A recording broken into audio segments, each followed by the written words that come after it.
Okay, hi everybody. So I'm here with Dr. Jacob Weger of Seton University. He is an environmental anthropologist that actually focuses on political ecology. So I want to thank you for taking the time to meet with us today. Done your research. Yeah, and we're here kind of more to talk about the roles of governments, climate experts, and how even just regular citizens will play in the realm of climate adaptation and how that translates into the implementation of new technologies, not necessarily just the technology themselves, because obviously we can talk all about things like fusion energy or renewable energy, and it takes actual people to get that done, and that's where your expertise comes in. So just to start, we wanted to kind of clarify a few terms that actually you had done for us before we started. Right, yeah. So we had talked about adaptation versus mitigation. So can you just clarify that for us a little bit? Sure. So mitigation is actually trying to rein in the emissions of greenhouse gases in order to slow down or hopefully bring to a halt climate change. Right? Mm-hmm. So if we're talking about like energy technologies or even electric vehicles and things like that, that really falls more in the realm of mitigation, right? We're trying to reduce greenhouse gas emissions. Adaptation is actually about how do we live with the changes that are already baked into the system, right? How do we live with these constant weather extremes, these extreme events we're seeing already? In particular, how do communities that are sort of frontline communities that are the most vulnerable to climate impacts, how are they going to be able to cope with those impacts and hopefully to be able to adjust in a way that's advantageous to them, right? So, Gotcha. Yeah, so adaptation is really about adapting to the climate changes that are already coming. Yeah. Gotcha. Okay, so that makes sense. So something you've written about, and that I actually took the chance to read, was how in Vietnam and how their governance structure, which is a lot more, it's less strict now, but there's still a kind of a top-heavy structure system for everything implemented, and it's everyone just reports up and follows the, for lack of a better term, follows the agenda set out. In your knowledge of that and how they implemented adaptation strategies and any knowledge you may have of how the U.S. governance system works with things like the EPA, do you think that the U.S. is well suited for a broader climate adaptation agenda, both near-term and long-term, or do you think that's going to take more time? That's a really interesting question. I think that, if we're just thinking about these very different sort of political systems, right? The U.S., there's a lot more local and state autonomy, of course, a lot more decision-making power that's available at the local level. And I think it can be really useful for climate adaptation, certainly, because it can be really difficult for example, adaptation plans and needs vary from site to site, vary from context to context, what people's needs are, people's priorities are. So what I would say is that what would be good to see in this country is certainly more across the board funding for local communities to implement climate adaptation strategies, but the way in which they do that to enable sort of bottom-up decision making, right? As much decision making as possible at the local level, with of course federal support and state level support for that. Yeah. Right. So then a follow-up to that I have is, if with all the different systems, we know the EU is looking to do something similar, but that's even a bigger problem. You're looking at not just country to states to localities, you're looking at conglomerate of countries to so on. And then even countries back in the East like China, where it's again that top-down structures. Do you think that one system has a better grip on handling this than another, or do you think there's more just nuance to it? There's more nuance to it, and there are also some advantages to top-down systems, right? I mean, sometimes democracy is a very slow machine, and more authoritarian societies can decide what their priorities are. So, for example, Vietnam, China as well, as a nation, they've recognized that a lot needs to be done to both mitigate and adapt to climate change. And the government is taking the lead on that. However, what that means is that local voices and local nuance end up getting left out. And so there's oftentimes policies that are implemented from above that end up tending to benefit those at the top, their own agendas, their own policy priorities, their own development goals, without really taking into consideration local needs and preferences, Right. and oftentimes then the benefits themselves don't actually reach the intended beneficiaries or the most vulnerable populations that Right. need them. Yeah. So I mean, it's difficult to compare. There's pros and cons when Right. it comes to implementing these kinds of needed policies right now. I mean, I think that I would take democracy any day, right? but there's still a lot of complexity that comes with that. Yeah, definitely. And then, so I've actually one last question on the government side is something that we've seen in our research is almost a contradiction between how there's a high amount of subsidies and funding for green energy things like EVs and energy alternatives. We've seen that the U.S. government that has spent $15.6 billion in the last year on alternative energy subsidies, but then there's also estimates that say that we've spent $20 billion on subsidizing oil industry. Yeah. And if you look at the IMF published a study that it was globally $1 trillion in what they called explicit subsidies that were like directly to helping the cost of oil and things like that, and then $7 trillion in what they called implicit subsidies helping with supply chain and things like that. How do you see governments either dealing with that contradiction? Do you think there's any point soon that contradiction cease to exist in hopefully the beneficial direction? And it's the third question is, do you think that the money that is being put into certain subsidies, so the $15.6 million, is being allocated in the best way possible, or do you think that can be switched about? Well, I think you're absolutely right that it is certainly a contradiction. Right? Yeah. And this is, we know that long term, we absolutely need to move away from fossil fuel use, right? And that in order to rein in climate change to the point where like we've agreed to the Paris Climate Accords, no more than 2 degrees Celsius of pre-industrial warming, ideally within 1.5 degrees Celsius, net zero emissions by 2050. In order for that to happen, we can't just burn up all the fossil fuels that we have, right? We're actually going to have to leave them in the ground. And so I think it's certainly problematic that we're subsidizing more fossil fuel exploitation. Now, granted, right, there are trade-offs as we were talking about before, right? There are trade-offs for all of these things. People don't want to, right? People still have to drive to work and get their kids to school and all of that, and people need to be able to afford to put dinner on the table and all that. So certainly politicians are trying to balance these competing priorities. I think that one of the directions it needs to go in is that we need to find active roles for the fossil fuel industry in the green transition. Okay. So we need to find ways that to basically incentivize the fossil fuel companies to make major shifts, so they're not just faced with losing a bunch of money and potentially having these industries collapse. These are really powerful vested interests.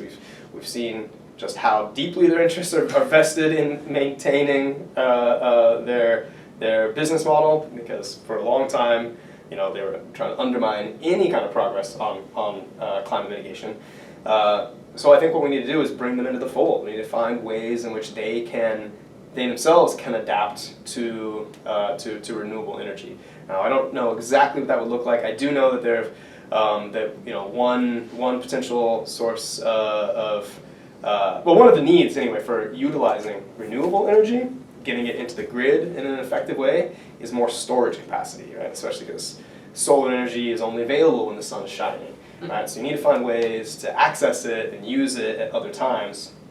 And from what I've read, there's possibilities to do things like convert old coal-fired power plants into basically giant thermoses where a lot of that renewable energy can be kept in a fluid of some sort, right? And basically convert these into giant batteries, right? And that's just one example. Of course, that's not going to fix everything, but if there are ways that the sort of infrastructure and the technology, the physical capital that exists in these industries could be converted into some form of renewable energy storage, right? Or obviously, we have the automobile manufacturing industry, right? If we want to make it as easy as possible, facilitate their transition to making more electric vehicles, things like that. I think that's definitely one strategy that needs to be pursued. I'm trying to remember what your other questions were, but let me think. What else were you saying? No, I think that was great. I think you touched on mostly everything. I think the one thing I would follow up on is there anything right now, and I think you kind of touched about this and like talk about like the thermoses and this energy storage that way, which I hadn't even thought about. Is there any specific initiatives you'd like to see invested in more that you think isn't getting enough attention now? Sure. Aside from that, right? Aside from the infrastructure to bring more renewable energy into usable use in the grid, I think we need to do things like revamp our public transportation infrastructure around this country, right? So people don't need to be quite as reliant on individual automobiles, for example. We can focus more on public forms of transportation and use create those and based on renewable forms of energy. I think that something that you alluded to in one of our emails as well was, there are attempts in places like around urban planning, for example, to sort of integrate nature back into urban areas, things like that, and also incorporate more building designs that are more energy efficient. Oftentimes, what we're finding is that if we turn back to old forms of wisdom, right, that people around the world are practicing, there's a lot of wisdom in sort of like vernacular architectural designs, where people in tropical places, or people in desert regions, people in very rainy, wet regions, historically had building designs that were much more adapted to those local environments, right, and those local climates. And I think what we need to do is start to search for some more of those local lessons and those kinds of folk wisdom in things like building design and urban planning, things like farming methods. Right, there's a lot of land uses that could be much more sustainable, have much lower carbon footprint. These kinds of things. I think that's one thing. I think sort of big picture, long-term question that we often don't think about too much is that fundamentally, in the long term, we also need to figure out a way to shift our entire economic system away from one modeled, based on the model of endless growth. Right? That's just not going to work forever. Right? So we need to figure out how to develop our economic system in a way that prioritizes forms of care and mutual obligation and forms of sustainable practices that are not predicated on sort of endless growth, which is based on endless production and consumption, because this is really just the process that's gotten us into this mess in the first place. That's long term, maybe a bit idealistic, but we need to kind of keep that in the back of our minds, that we can't just paper over everything with short-term technical solutions, right? Which end up working as sort of band-aids in the near future. Of course, we need technologies, right? We need to develop more renewable forms of energy, but it's also important to think about long-term, like what are the sort of structural or systemic patterns that are underlying this problem in the first place. Yeah. So actually, I want to transition. That was great. But I want to transition a little bit now on something you had said is almost that ranting. That folk wisdom you talked about is something that you've talked about in your previous papers. Is the fact that you have these people who hold vast amount of knowledge, whether they're climate experts or they're local farmers, and you have information transfer from point to point to point. Is how much do each of those, to use your term, the individual brokers of that information play in these initiatives and in the ability to actually get things done? I mean, it's a huge role for them, right? I think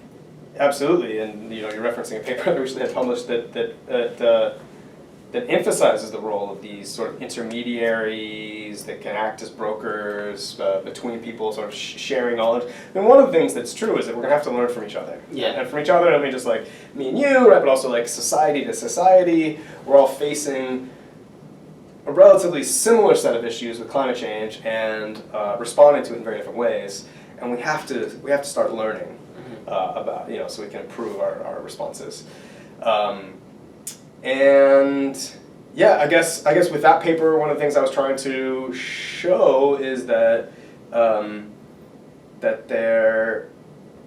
in terms of transferring knowledge and kind of the agency or you might say the influence that like intermediary positions, brokers can play can really be quite a large one. So maybe there's something there in terms of thinking about how we can expand those roles for sharing knowledge, for scaling up projects. The project that might work in one place, maybe we need to facilitate more positions for people to look into how to implement it elsewhere, right? How to expand these things to other places. The paper I think you're referring to is very much focused on the Vietnam case. Yeah. So I'm struggling a little bit right now just on the fly to kind of think of how to apply that to sort of our own society. That's fair. But I think it's an interesting provocation, yeah. No, it's definitely, because I was reading it last night and Cool. prepping for this, and it was definitely very focused, and I could tell there was part of me, I wrote like part in highlighter, just things that interest me, and things in pen that were like, okay, this could help for the interview, and I was like, I had to like differentiate my own notes based off what you were talking about. And it was actually really interesting to read, because there's a still in student, we don't think about that a lot. Sure. Yeah, and actually the one final question I really had is something that you had mentioned, which was that idea of urban planning and how people are looking to add more green spaces and do all of a variety of different initiatives. And do you think we're seeing that now in current U.S. cities, or do you think that that's something that could happen in the future?